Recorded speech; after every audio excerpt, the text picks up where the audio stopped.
Chers amis de l'espace coaching dépassant nos limites, bonjour. Chers privilégiés, moi c'est Dr Pouyo Topan. Je suis médecin et coach en développement personnel et professionnel.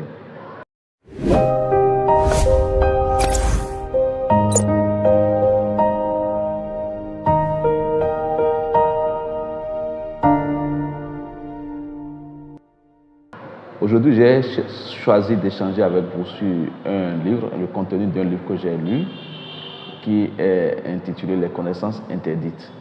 L'auteur, c'est Jackson Kitt, qui est un jeune clairvoyant canadien, un chaman et guérisseur traditionnel à travers le monde. Et il est auteur donc, de plusieurs ouvrages et enseignements de méthodes de guérison en médecine énergétique.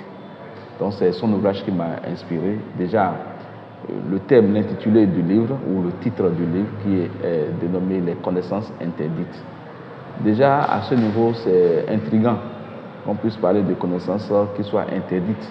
Mais en lisant le livre, j'ai compris qu'il ne s'agit pas des connaissances cachées ou qui ne sont pas connues réellement, mais sauf que beaucoup de gens n'ont pas accès à cela, ou des gens le pratiquent, des gens le font, mais ils n'ont pas pu synthétiser, synchroniser ou arranger ces connaissances pour en faire quelque chose d'utile.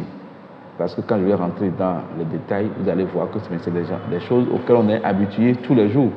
C'est des choses que le coaching développe tous les jours. Mais pourquoi lui, il parle de connaissances interdites? Il parle de connaissances interdites parce que quand vous arrivez à mettre toutes ces connaissances ensemble pour en faire une connaissance, cela est fort. Cela vous fait changer de vie, cela vous fait développer et avancer en exponentiel dans vos réalisations. Alors donc rapidement, le centre d'intérêt du livre, c'est qu'il s'agit d'un guide de développement personnel qui se concentre sur l'amélioration de la productivité et de l'efficacité personnelle. Et donc, Jackson Kitt, Bob Mitchell partage une sagesse ancienne et nous invite à accepter cette connaissance avec assurance. Donc, c'est le principal intérêt du livre que je vous invite justement à aller lire sur YouTube.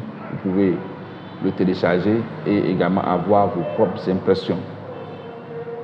Un autre centre d'intérêt du livre, c'est qu'il promet que cette sagesse a le potentiel de transformer nos perceptions et nous guide vers la santé, la richesse et un bonheur profond, à condition de comprendre et d'accepter le livre et les connaissances de façon pleine. Voilà donc le centre d'intérêt du livre. Pour finir avec les centres d'intérêt, le même auteur met en garde contre l'abus de la connaissance. C'est très important, l'abus de la connaissance, car il souligne que le pouvoir de la connaissance peut être destructeur s'il est mal utilisé. L'abus de la connaissance et le pouvoir de la connaissance peut être destructeur, même pour l'auteur, même celui qui détient la connaissance, si cette connaissance est mal utilisée.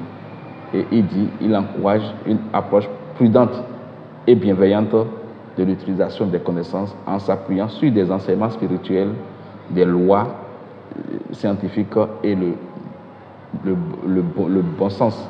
Ce qui nous ramène à Emmanuel Kant qui disait « Science sans conscience n'est que ruine de l'âme ». Science sans conscience n'est que ruine de l'âme. Donc, Jackson Kitt le redit également ici que la connaissance peut être nuisible à son utilisateur si cela est fait de façon malveillante. Alors rapidement, nous allons aborder les leçons apprises à travers cet ouvrage pour dire de quoi il s'agit. Leçons apprises, l'auteur nous apprend que nous avons tous la capacité de distinguer le bien du mal et d'accomplir de grandes choses. Ah oui, mais parfois, il faut surmonter des épreuves difficiles pour vraiment comprendre notre potentiel. Oui, nous avons la potentialité de changer notre monde. Nous avons la potentialité de nous révéler à nous-mêmes et d'aller plus loin que nos limites, de repousser plus loin les limites devant lesquelles nous nous trouvons. La transformation personnelle a non seulement le pouvoir d'améliorer notre existence et notre vie, mais également a un impact positif sur notre environnement. Ceci est capital. Nous ne nous transformons pas seuls. Nous n'intégrons pas des changements pour nous seuls. Mais chaque fois que nous posons un bon pas, un meilleur pas dans le processus du changement, cela impacte forcément ceux qui nous entourent. Cela impacte nos familles, nos parents, nos enfants. Notre milieu professionnel également est impacté.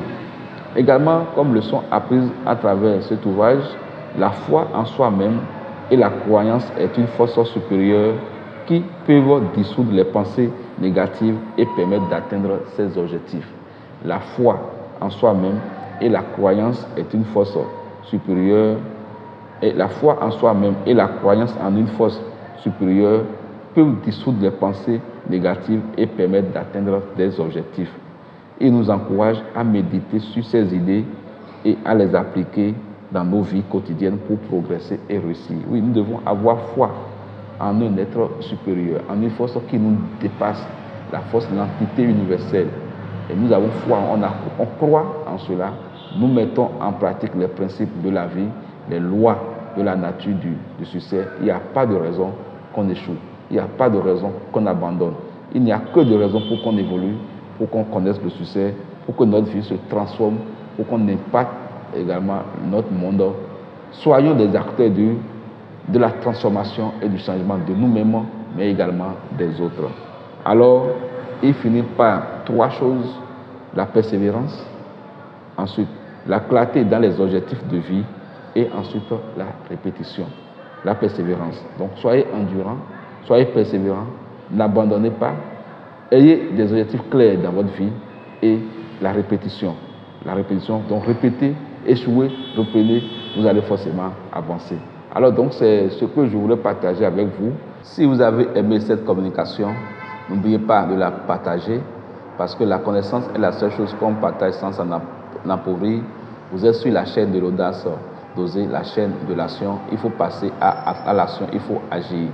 Dieu est dans l'action, Dieu bénit l'action et à la semaine prochaine.